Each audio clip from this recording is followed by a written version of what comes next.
Много благодарим. Ние вече с Димитър имаме вече над 10 години опит в дигиталния маркетинг и работа с e-commerce проекти и клиенти. И към момента в дигитална агенция SEOmax ние работим предимно с онлайн търговци. Малки, средни и най-вече и големи такива, с които ние натрупахме доста опит през годините и сега ще ви споделим някои от топ грешките, които най-често e-commerce клиентите допускат.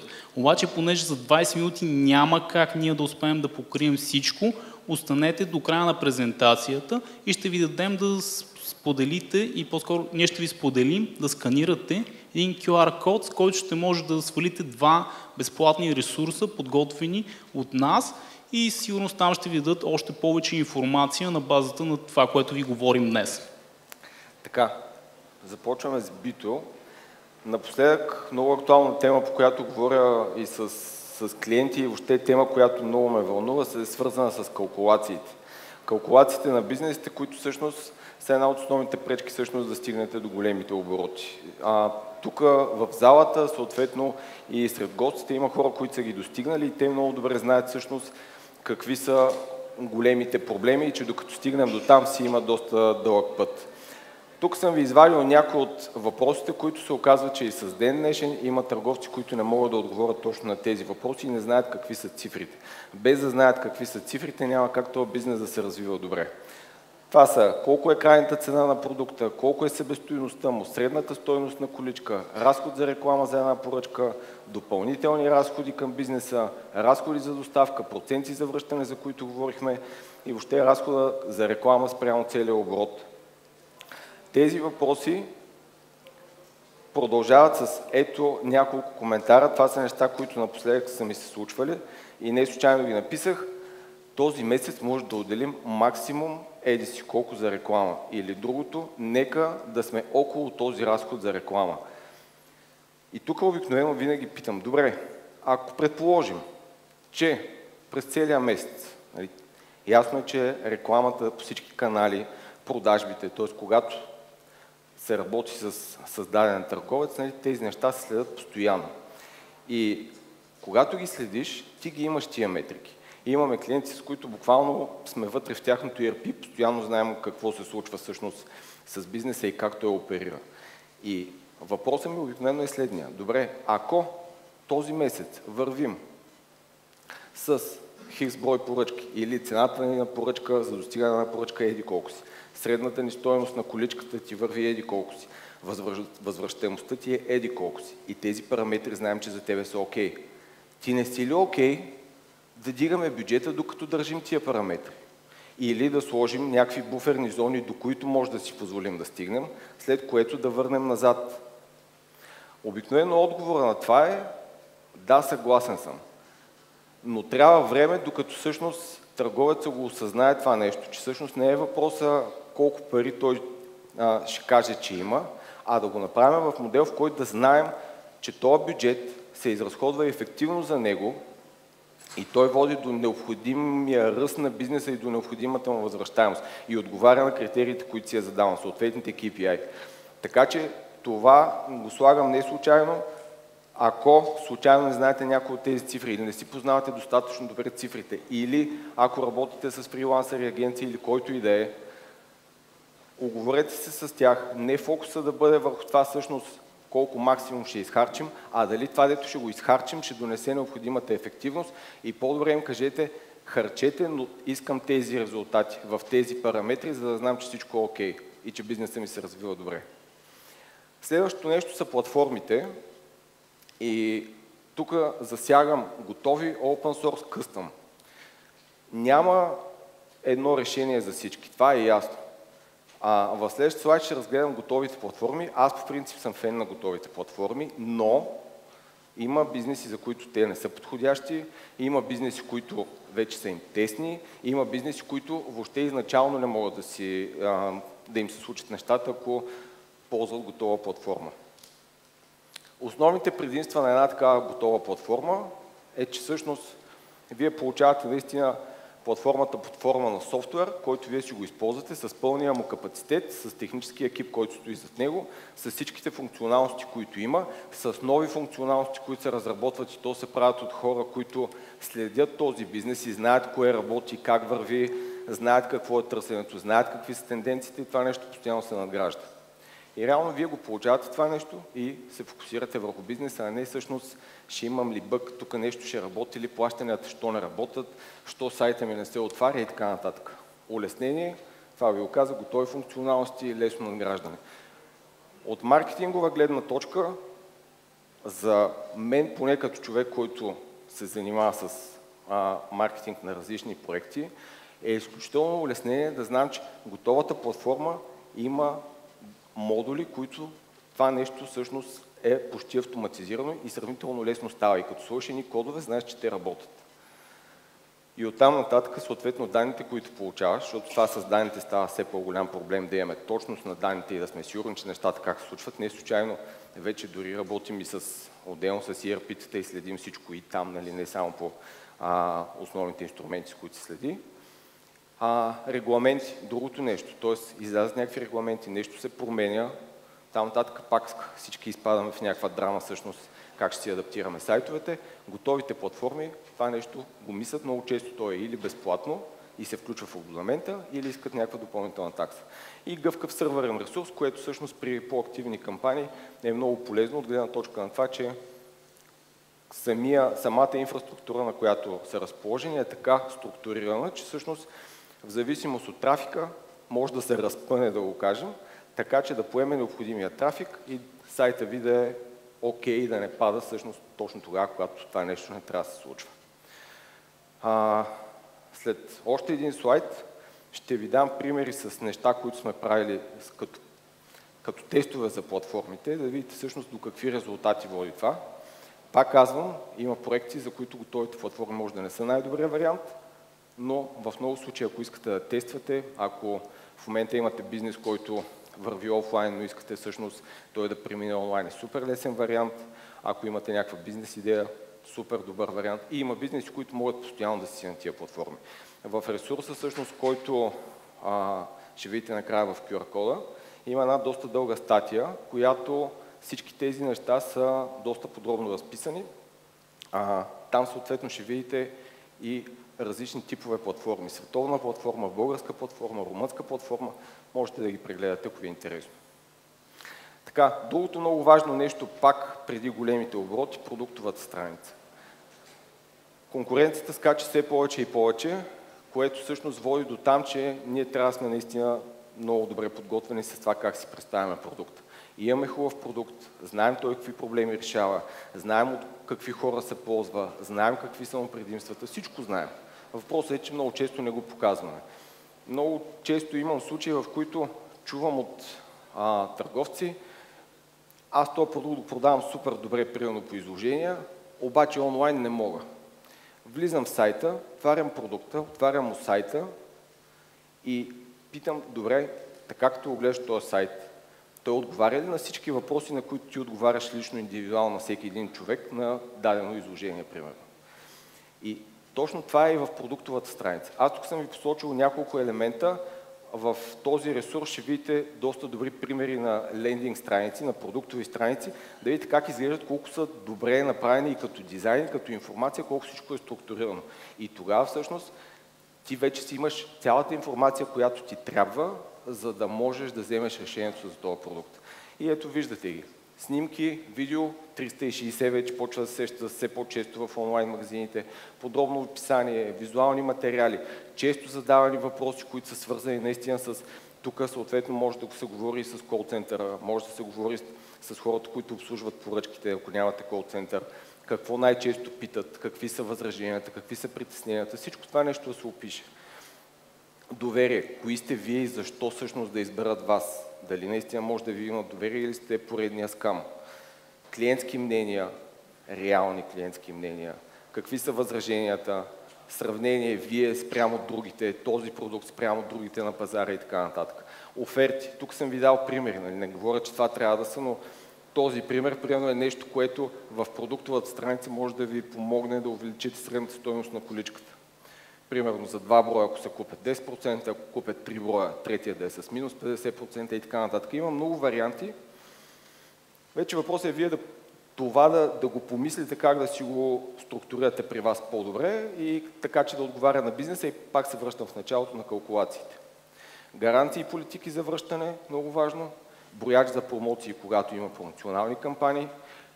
Хубаво е, това най-вероятно ще го засегнем после в дискусията накрая, но хубаво е, ако правите кампании, тези кампании да имат много ясно начало, ясен край и това нещо да го спазвате и вашите клиенти да знаят, че вие го спазвате.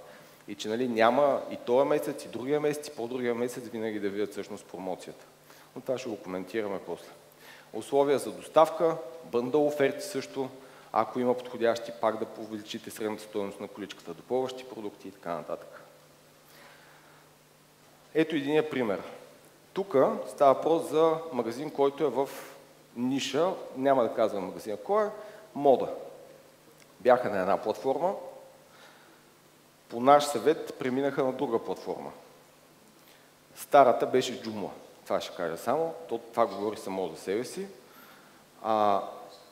Тук сравняваме данните от 1 декември до 29 февруари 24 и после вече след прехвърлянето.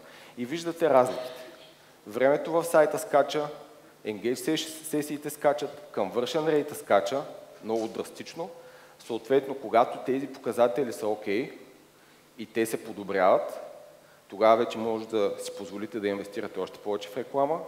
Тогава може да правите всъщност ескалиране на себия бизнес, защото ако го правите в първата платформа, наливате, ма как да стане ефективно и рентабилно? Трудно.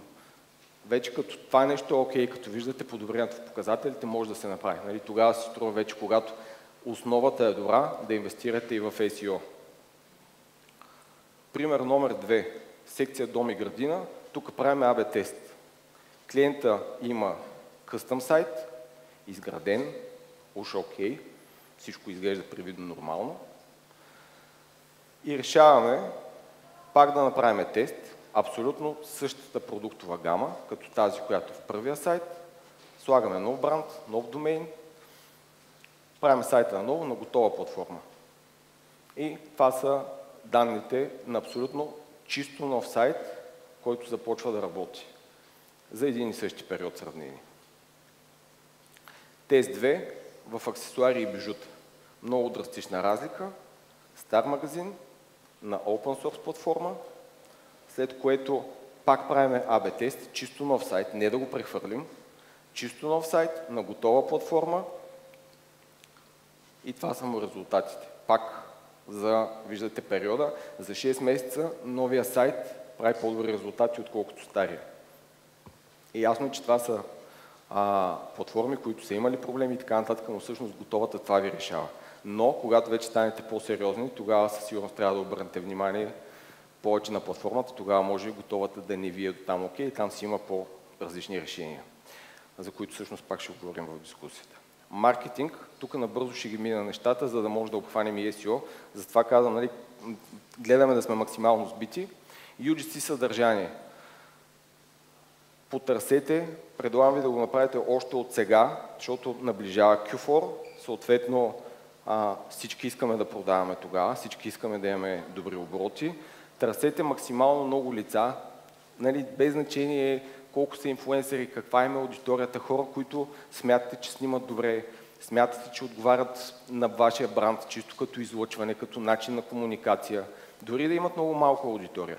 Съберете повече такива хора, свържете се с тях, договорете някакви условия, да направят такова представяне на бранда ви в различни видеа, да разказват за това нещо и тествайте.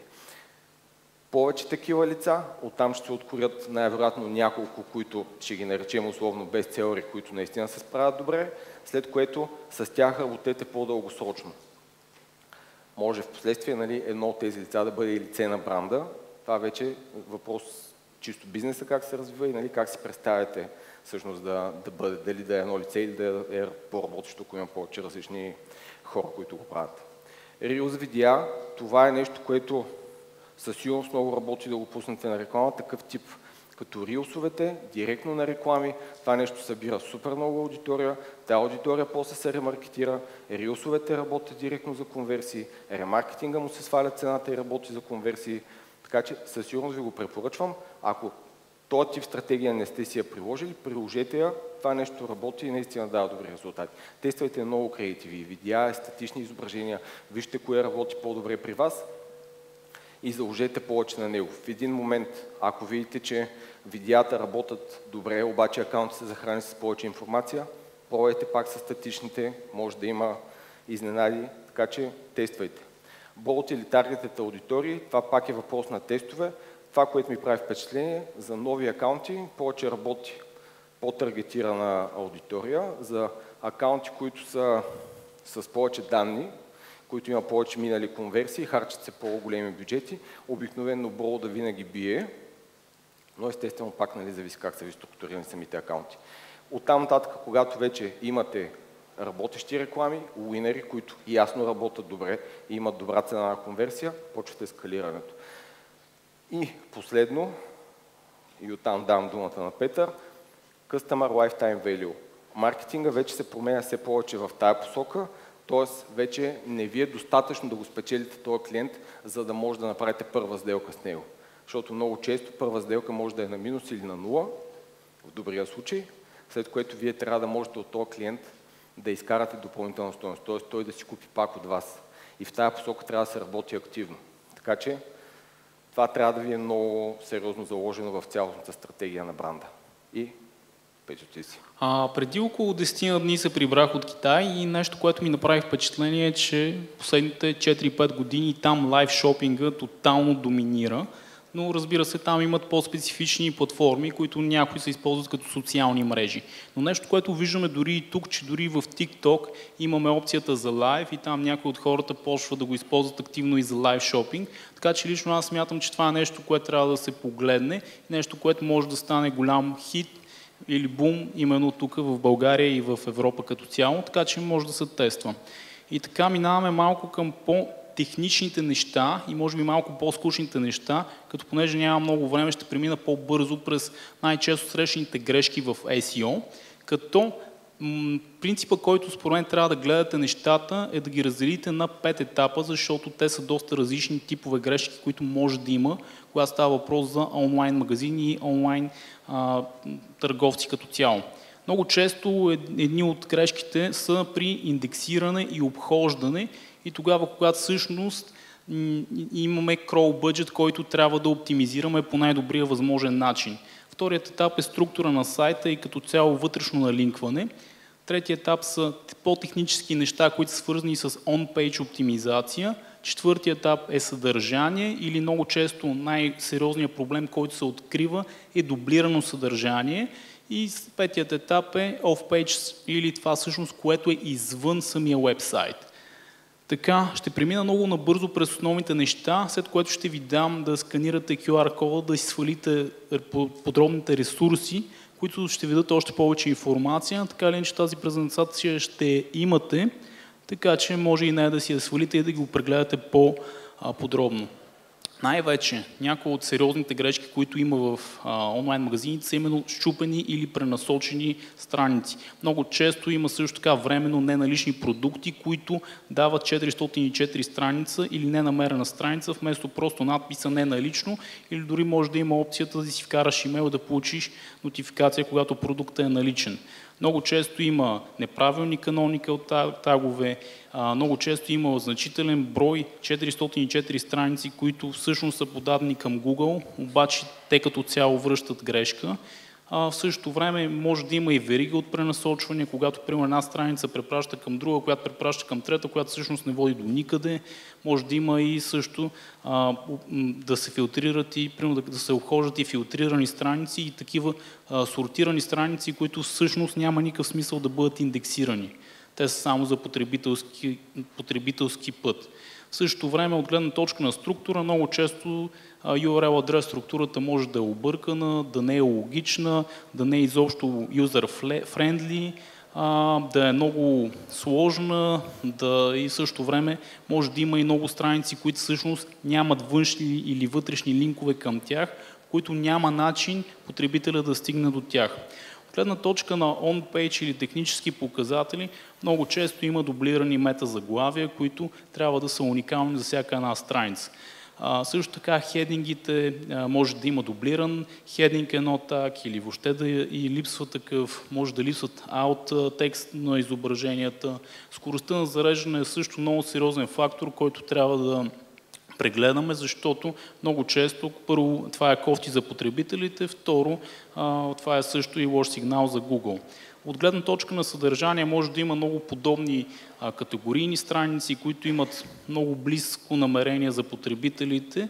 В същото време може да има идентични продукти или идентични вариации на продукти, които нямат особено голям смисъл за търсачките. В същото време може да има недостатъчно съдържание на дадени страници, може да липсва блок, добре поддържания блок е също много силен инструмент. В същото време, когато става въпрос за off-page оптимизация, може да има сайта много зловредни външни връзки, може да липсват въобще качествени или релевантни външни връзки, които също са важен сигнал за Google, може да липсват социални сигнали или ако имаме Google My Business, е добре да има линки към нашия вебсайт. И това е промокода, който може да си свалите и да си вземете готините ресурси, които ние сме ви подготвили. Благодаря ви!